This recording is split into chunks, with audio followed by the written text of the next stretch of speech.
Ahlan wa sahlan wa marhaban di channel Top Tips. Bismillahirrahmanirrahim. Assalamualaikum warahmatullahi wabarakatuh. Sahabat Top Tip yang dirahmati Allah Subhanahu wa taala, sebuah ekspektasi tinggi kemudian berbentur dengan realitas yang dihadapi seringkali melahirkan kekecewaan yang luar biasa. Itu pernah dialami oleh anak ulama besar yaitu Ahmad bin Hambal. Jadi anak ini seringkali diceritakan tentang seorang ulama besar yang tiada lain adalah murid sang ayah, yaitu Imam Syafi'i. Diceritakanlah tentang bagaimana kehebatan Imam Syafi'i, tentang kedalaman ilmunya, tentang ketawaduannya, tentang kehebatan ibadahnya, dan sebagainya. Maka terbangunlah dalam jiwa anak itu tentang bayang-bayangan ideal sosok Imam Syafi'i, bahwa beliau adalah sosok yang hebat, luar biasa dalam hal keilmuan, dalam hal keibadatan, dalam hal muamalah, dan sebagainya. Singkatnya, dalam benak sang anak bahwa Imam Syafi'i adalah sosok yang sempurna untuk menjadi panutan. Wajar kemudian ketika ada informasi dari sang ayah bahwa sang murid yang tidak lain Imam Syafi'i akan berkunjung ke rumah sang imam. Gembiralah anak ini bahwa beliau akan bersua, akan bertemu sosok yang sangat dimuliakan, sosok yang selalu diungkap-ungkap oleh sang ayah, sehingga membangun jiwa kebahagiaan, kesenangan akan kedatangan beliau. Singkat cerita, ketika Imam Syafi'i datang ke rumah Imam Ahmad, disambutlah beliau dengan sukacita, dijamulah beliau dengan makanan yang luar biasa. Di lain sisi, sang anak tanpa sepengetahuan Imam Syafi'i mengamati detik demi detik tentang perilaku beliau, termasuk tatkala beliau makan, bagaimana malam dilalui, dan begitu juga tentang ibadah-ibadah yang beliau kerjakan.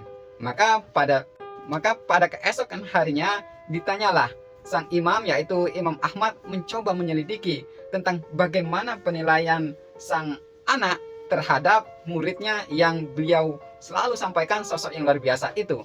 Maka kata sang anak, aku tidak menemukan sesuatu yang spesial dari sang imam ini yang selalu ayahanda agung-agungkan. Yang aku temui malah sebaliknya. Mendapati komplain semacam ini, Imam Ahmad menanyakan perihal apa yang menjadi landasan sang anak sehingga menilai lebih rendah dari apa yang dibayangkan sebelumnya.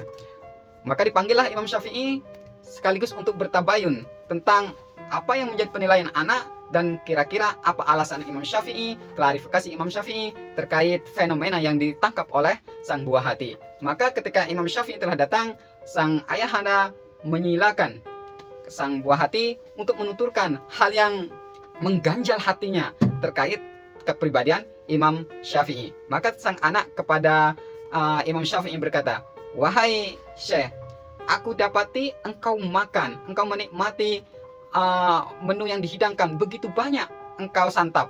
Padahal seyogyanya seorang ulama itu menjaga dirinya untuk berlebih-lebih dalam makan sesuatu. Maka terhadap komplainan yang satu ini, Imam Syafi'i bertutur, aku yakini bahwa makanan yang disajikan padaku malam itu adalah makanan terbaik, makanan yang penuh berkah karena dari tuan rumah yang soleh-solehah.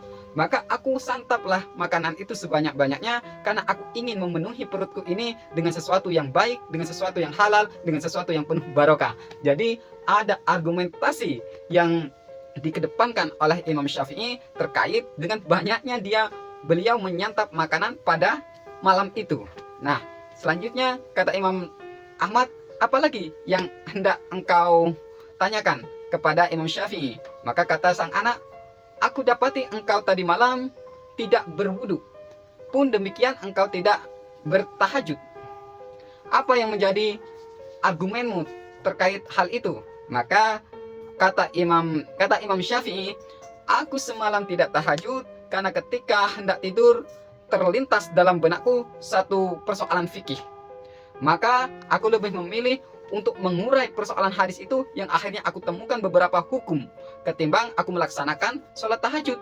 Karena proses pemikiran itu sampai menyita melewati waktu tahajud. Dan kenapa aku pilih demikian? Karena ketika aku memilih untuk sholat tahajud, maka itu hanya keuntungan untukku pribadi. Adapun ketika fikih yang aku kaji, aku fokuskan waktuku untuk mengkaji fikih, keuntungan itu, keberkahan itu untuk umat yang luas. Maka itu aku lebih memilih untuk mengurai persoalan fikih daripada memilih untuk melaksanakan sholat tahajud. Dan selanjutnya, adapun aku tidak wudhu, karena sejak aku berbaring batal dari wudhuku, sehingga aku langsung melaksanakan sholat subuh ketika adzan berkumandang, ketika seruan telah datang. Itulah tabayun dari Imam Syafi'i terkait dengan sesuatu yang mengganjal bagi anak Imam Ahmad, sehingga clearlah dan anak Imam Ahmad benar-benar mengagumi daripada Imam Syafi'i yang memang senantiasa disampaikan oleh sang ayahanda bahwa memang beliau adalah ulama yang luar biasa tentang kedalaman ilmunya, tentang kefakihannya, begitu juga ibadahnya dan ketawaduannya. Mudah-mudahan apa yang disampaikan oleh Imam Syafi'i ini menjadi inspirasi kita, wabil khusus terkait dengan pendalaman ilmu agama dan peningkatan ibadah kita. Wassalamualaikum warahmatullahi wabarakatuh.